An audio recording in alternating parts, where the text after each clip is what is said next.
800 euros, 1000 euros, 1500 euros, voire 2000 euros. C'est le prix qu'on essaie de vous faire payer pour une montre GPS connectée. On vous vend plein de options high-tech.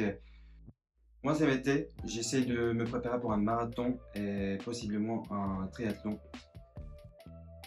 J'ai une montre connectée, un Apple Watch version 6 qui date d'environ 5-6 ans et ça me convient très très bien. Vous avez besoin seulement de 4 choses. Ce qui est indispensable, c'est la fréquence cardiaque, votre allure, la distance et la durée. Et surtout, avec le temps, la progression. Alors c'est vrai que j'ai une autonomie beaucoup moins que les Garmin, mais j'arrive à charger tous les soirs, donc j'ai jamais eu de soucis. Et surtout, il faut parler des différences assez minimes entre des montres. Je vais vous montrer deux montres spécifiques, un qui date d'environ 9 ans, Apple Watch version 6. Vous allez voir, il n'y aura pas d'énormes différences. Alors vous voyez à droite, c'est le Samsung Gear Sport, c'est la première de son série.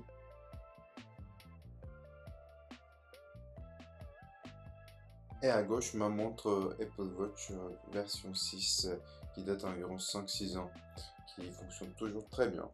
Je viens de réaliser une sortie qui est environ 9 km. Pour Samsung Gear Sport, ça montrait environ 9,2 km. Et pour Apple Watch, c'était environ 9,3 km avec des allures très similaires. On voit que la fréquence cardiaque suit les mêmes courbes dans deux graphiques avec environ 165 de moyenne et 195-198 de fréquence cardiaque max. Pour conclure, je pense que vous n'avez pas besoin de dépenser énormément d'argent pour avoir une montre connectée haut de gamme.